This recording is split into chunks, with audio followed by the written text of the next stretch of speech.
महाराष्ट्रातील हवामान परिस्थिती संदर्भात ताजे अपडेट देणारे आपण बघतो की बंगालच्या उपसागरात हालचालींना सुरुवात झाली आहे। महाराष्ट्रामध्ये तुरळक पावसाचं वातावरण आहे। ठिकठिकाणी हलके ते मध्यम पावसाचे ढग आहेत। एका दुसऱ्या ठिकाणी स्थानिक स्वरूपाचं जोरदार वातावरण देखील तयार होऊ शकतं। आपण जर महाराष्ट्रातील आणि एकूणच बदलत्या हवामानातील परिस्थिती बघितली तर आपल्याला उत्तर भारतातील पाऊस उघडलेला आहे। यामध्ये राजस्थान असेल, पंजाब, हरियाणा, दिल्ली, उत्तराखंड, हिमाचल प्रदेश, जम्मू, लेह, लडाख, काश्मीर, उत्तर प्रदेश आणि अगदी बिहारपर्यंत पाऊस उघडलेला आहे। मध्य प्रदेशमध्ये पावसाचा जोर नाही आहे। गुजरातमध्ये सध्या पाऊस नाही आहे। याचा अर्थ पाऊस उघडून देखील मान्सूनच्या परतीच्या प्रवासामध्ये गती निर्माण झालेली नाही। याचं कारण हवामान खात्याला माहिती आहे की भविष्यामध्ये काही सिस्टम या भागात सरकणार आहेत। एकूणच परिस्थितीचा अंदाज घेता महाराष्ट्रामध्ये मात्र आज मेघगर्जना मोठ्या प्रमाणात आहे। यामध्ये अगदी सोलापूर, सांगली, लातूर, नांदेड, चंद्रपूर, गडचिरोली या भागामध्ये, त्याचबरोबर मराठवाड्यामध्ये, उत्तर महाराष्ट्रामध्ये, मध्य महाराष्ट्रामध्ये याचं प्रमाण अधिक आहे। दक्षिण कोकणात थोडं प्रमाण कमी आहे। मान्सून विड्रॉल मॅपवर आपण जर लक्ष दिलं तर आपल्याला दिसतंय की 14-15 तारखेला पहिल्या टप्प्यात मान्सूनचा परतीचा प्रवास दाखवण्यात आला। त्यानंतर तब्बल 6 दिवस म्हणजे 16 तारखेपासून 21 तारखेपर्यंत एकाच ठिकाणी दुसऱ्या टप्प्यामध्ये मान्सूनचा परतीचा प्रवास झाला। त्यापुढे अजून कुठल्याही प्रकारची प्रगती झालेली नाही। मग पाऊस उघडला नाही असं नाही आहे।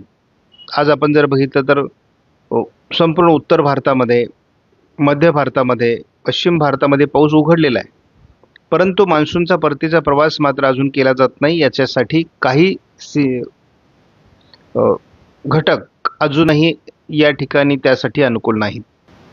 GFS मॉडेलचा आपण जर अभ्यास केला तर या ठिकाणी आपल्याला स्पष्टपणे दिसतंय महाराष्ट्रामध्ये एवढ्या सहज पाऊस उघडणार नाही। 22 तारखेला देखील विदर्भ, मराठवाडा, पश्चिम महाराष्ट्र, मध्य महाराष्ट्र, उत्तर महाराष्ट्र, कोकणात पाऊस असणार आहे। स्थानिक स्वरूपात हे वातावरण आहे। मध्यम स्वरूपाचा पाऊस असणार आहे।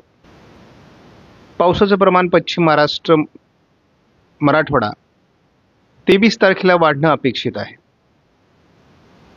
थोडं उत्तर महाराष्ट्र, उत्तर कोकणातही पावसाचं प्रमाण वाढू शकतं, मात्र पूर्व विदर्भातून पाऊस उघडण्याची शक्यता आहे। विदर्भातून पावसाचं प्रमाण खूप कमी होईल, मात्र मोठ्या पावसाचं वातावरण मराठवाडा, पश्चिम महाराष्ट्र, मध्य महाराष्ट्र, पूर्व भाग या ठिकाणी तयार होण्याची शक्यता आहे। ढगफुटी सदृश्य मुसळधार पाऊस होईल। पुन्हा एकदा महाराष्ट्रातलं पावसाचं प्रमाण खूप कमी होत आहे। 25 तारखेला, 26 तारखेला देखील पावसाचं वातावरण महाराष्ट्रामध्ये अतिशय सामान्य असणार आहे। 27 पासून पुन्हा नव्याने वातावरण तयार होत असल्यामुळे विदर्भ, मराठवाड्यात पुन्हा पावसाला सुरुवात होईल। 28 तारखेला एक तीव्र कमी दाब महाराष्ट्रावर येत असल्यामुळे विदर्भ, मराठवाडा, पश्चिम महाराष्ट्र, मध्य महाराष्ट्र, उत्तर महाराष्ट्र, कोकण मोठं पावसाळी क्षेत्र निर्माण होण्याची शक्यता आहे। ढगफुटी सदृश्य मुसळधार पाऊस या दरम्यान होईल। 29 तारखेला देखील ही तीव्र पावसाची प्रणाली महाराष्ट्रावर सक्रिय राहणार आहे। बहुतांश भागात पाऊस होईल। GFSने विदर्भ, मराठवाड्यात तीव्र पावसाचा प्रभाव 30 तारखेला देखील दाखवला आहे।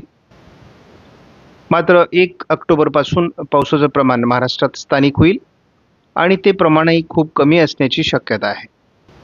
ECMWF मॉडेलच्या न्यूमेरिकल मॉडेल प्रिडिक्शनचा अंदाज आपण दररोजच्या व्हिडिओमध्ये घेत असतो आणि खात्री करत असतो की हे कमी दाबाचं वातावरण किंवा अतिवृष्टीचं वातावरण महाराष्ट्रावर येणार आहे का, तर अजूनही स्पष्ट संकेत आहेत की बंगालच्या उपसागरामध्ये सिस्टम तयार होईल आणि या भागावर तिचा परिणाम होणार आहे।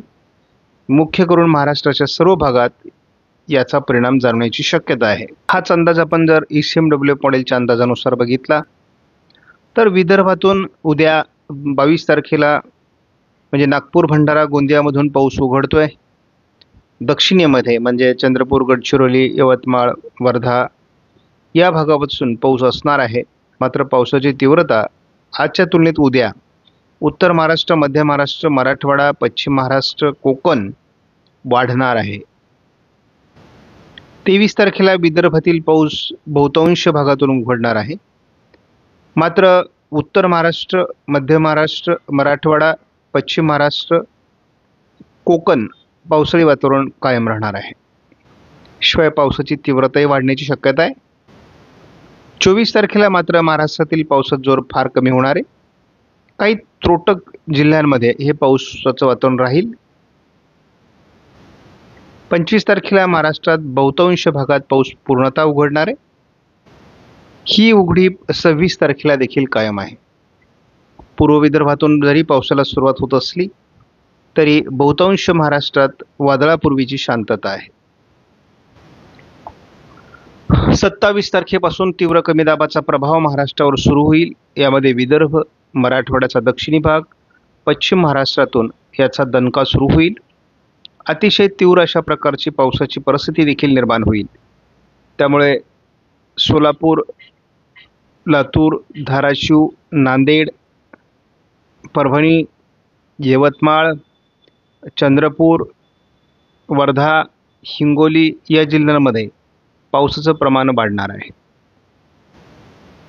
या प्रणालीचा पूर्ण प्रभाव हा रायगड, रत्नागिरी, सिंधुदुर्ग, कोल्हापूर, सांगली, सातारा, पुणे, सोलापूर, धाराशिव, लातूर, परभणी, नांदेड, बीड, छत्रपती संभाजीनगर, जालना, वाशिम, हिंगोली, यवतमाळ, वर्धा, अकोला, अमरावती, बुलढाणा, जळगाव, छत्रपती संभाजीनगर, अहिल्यानगर, नाशिकसह पालघर, ठाणे, मुंबई या सर्व परिसरामध्ये पुण्यापर्यंत मोठं पावसाळी क्षेत्र तयार होणार आहे. आणि या वर्षातली सर्वात अतिपावसाची परिस्थिती निर्माण होईल. 29 तारखेला देखील महाराष्ट्रात त्याचा प्रभाव बऱ्याच विभागात असणार आहे. मध्य प्रदेश, गुजरातपर्यंत त्याचा परिणाम पोहोचतोय आणि महाराष्ट्रात त्याचा परिणाम सर्वदूर कोकणासहित असणार आहे. ECMWF मॉडेलच्या अंदाजानुसार विदर्भ, उत्तर महाराष्ट्र, मध्य महाराष्ट्र आणि कोकण 30 तारखेला याचा परिणाम जाणवण्याची शक्यता आहे. त्यामुळे उत्तर कोकणात अतिवृष्टीची परिस्थिती 30 तारखेलाही असणार आहे. महाराष्ट्रामध्ये 1 तारखेला देखील पावसाची परिस्थिती दाखवण्यात येते. मात्र विदर्भ, मराठवाड्याचा आणि पश्चिम महाराष्ट्रातला पाऊस बऱ्याच प्रमाणात उघडलेला असेल.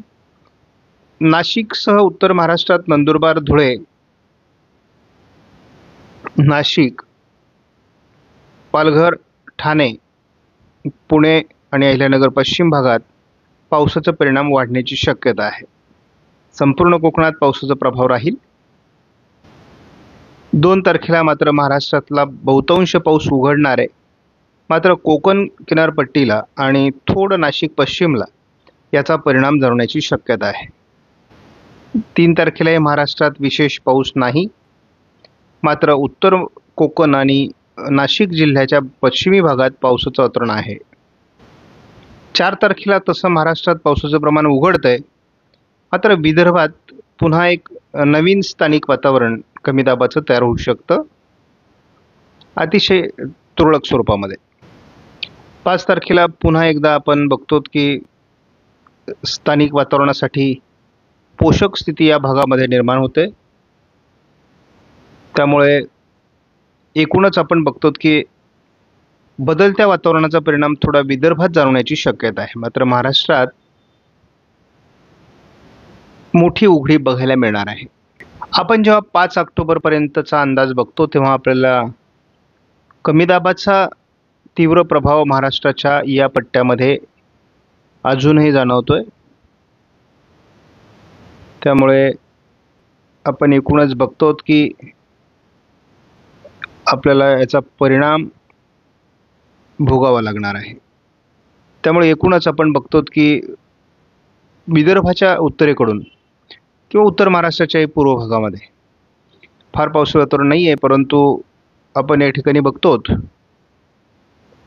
कोकणामध्ये याचा खूप तीव्र परिणाम होण्याची शक्यता आहे. त्यामुळे रायगड, रत्नागिरी, सिंधुदुर्ग आणि मुंबईसह ठाणे, पालघरमध्ये अतिवृष्टी अटळ आहे. शिवाय सोलापूर, लातूर, धाराशिवमध्ये देखील मोठं पावसाळी क्षेत्र असण्याची शक्यता आहे. पण या नवीन सिस्टमचा परिणाम जर धावत्या स्वरूपात बघितला तर ही सिस्टम विशाखापट्टणमच्या दरम्यान 26 तारखेला आकार घेईल. 27 तारखेला ती भूभागावर विशाखापट्टणमपासून सरकण्यास सुरुवात होईल. 27 तारखेला भूभागावर तिचा परिणाम जाणवायची शक्यता आहे. 27, 28, 29 असं मोठं प्रमाण हे महाराष्ट्राला प्रभावी करणार आहे. जवळपास 28-29ला ते मुंबईच्या आजूबाजूने पोहोचलेलं असेल. त्यामुळे तीव्र पावसाची परिस्थिती आपल्याला महाराष्ट्रामध्ये निर्माण होताना दिसते. उद्या महाराष्ट्राच्या बहुतांश जिल्ह्यांमध्ये नाशिक, छत्रपती संभाजीनगर, अहिल्यानगर, बीड, लातूर, धाराशिव, सोलापूर, सांगली, कोल्हापूर, सातारा, पुणे आणि संपूर्ण घाटमाथ्यावर कोकणासहित पावसाचा जोर असण्याची शक्यता आहे. विदर्भातील जिल्ह्यांमध्ये देखील याचा परिणाम होईल. परभणी, नांदेड, वाशिम, हिंगोली, अकोला, अमरावती, यवतमाळ, वर्ध्यामध्ये सुद्धा पाऊस असणार आहे. मात्र नागपूर, भंडारा, गोंदिया, चंद्रपूर, गडचिरोलीच्या भागातील पाऊस कमी होईल.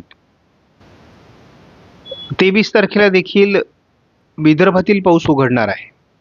मात्र उत्तर महाराष्ट्र, नाशिकसह छत्रपती संभाजीनगर, जालना, परभणी, नांदेड, लातूर, धाराशिव, बीड, अहिल्यानगर पूर्व या भागात म्हणजे छत्रपती संभाजीनगर, जालन्यापर्यंत पावसाळी प्रभाव 23लाही असणार आहे. मात्र आपल्याला 23ला देखील संपूर्ण कोकण आणि पुणे, सातारा, सांगली, कोल्हापूर भागातला पाऊस उघडताना दिसतोय. तुलनेत 24 तारखेला देखील महाराष्ट्रात विशेष पाऊस असणार नाही. 25 तारखेला महाराष्ट्रात विशेष पाऊस नाही. 26 तारखेला वादळपूर्वीची शांतता आपल्याला बघायला मिळेल महाराष्ट्रामध्ये आणि विदर्भातून मराठवाड्याच्या पूर्व भागातून पावसाला सुरुवात होईल. 27 तारखेला आपण बघतो पावसाचा तीव्र प्रभाव हा महाराष्ट्रामध्ये वादळी प्रभाव घेऊन येणार आहे.